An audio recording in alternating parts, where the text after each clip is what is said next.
Today, I'm finally making a video that I've had quite a few people ask for, and that's how I render my artwork. Now, before we get started, I just want to say that it's not the only way to render. Every artist has their own process, and honestly, mine is still changing all the time as I keep learning new techniques. I mostly create realistic portraits, so if that's what you want to see, then you can stay for this video. It can also work for semi-realism also, in which I'll be doing for this tutorial. This video is more of like a beginner-friendly overview of my entire rendering process, so you can understand how I approach a drawing from start to finish. I will eventually make other videos going more in depth for each part. This is literally just my basic sketch for this artwork. It's quite a weird drawing. I want to go into a more like different type of style of art, so this is why it looks really weird. This is also for people who don't really understand color theory or how to use colors. You can actually add a color palette from your reference photos, so it's not like you're like color picking from a photos, but like the colors are already there for you. I also add a reference photo, but not on like the actual image, so I don't color pick from it, but it's like when you go on canvas and reference, you can add it there, so it's not color picking. I also use this brush from Jing's Basic. It's the sharp render brush, but if you also don't have that brush, I also use the flat brush, which is free already on Procreate. For blending, I also use a free brush, which is dry brush. It's already on Procreate under painting. I love this brush because it gives texture to your drawing. I would recommend trying to use it. I love it so much. When I start coloring in my work, I make one layer on top of the sketch because I want like that messy kind of look where like the sketch is not like clean. Here I'm just going to start coloring in the base colors like the hair, the skin color, just one color for now so that you don't overcomplicate it at the beginning.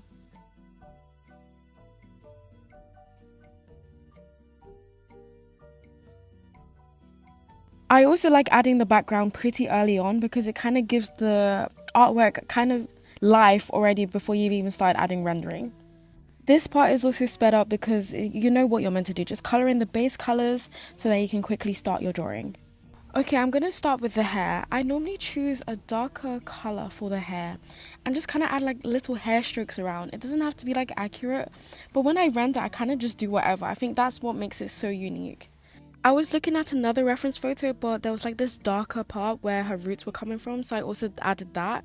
I normally start with darker colors and then add lighter colors afterwards because I just find that that method works better for me.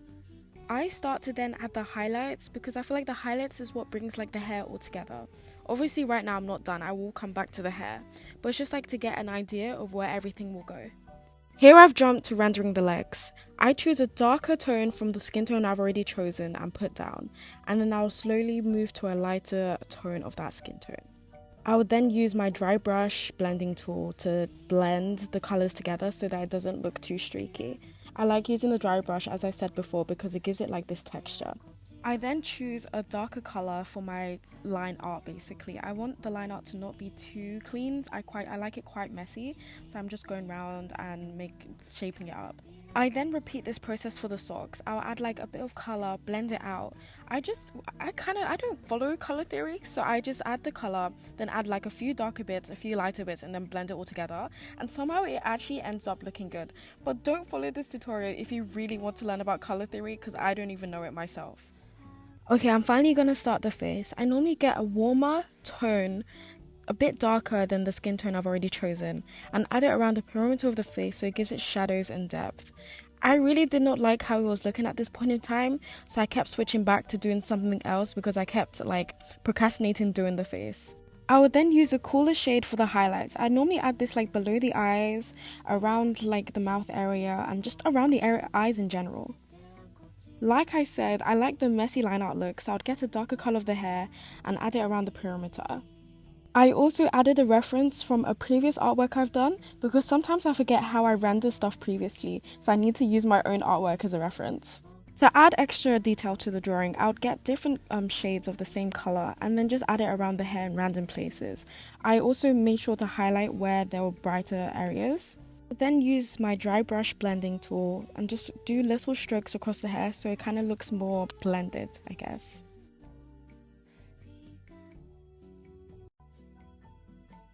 My reference required some sort of reflection, so I copy and pasted the legs and then turned it around and then blurred it a bit. I then add an extra layer on top of everything I've already done so I can add some highlights and details. I like just doing this randomly, so I will get like a lighter color, put in the hair, put in the clothes, put it just like kind of everywhere. I just like it being so unique and random. Unfortunately, I forgot to record the last part of like the process, but I just kind of added more details, cleaned up some edges, and this is what it eventually ended up looking like.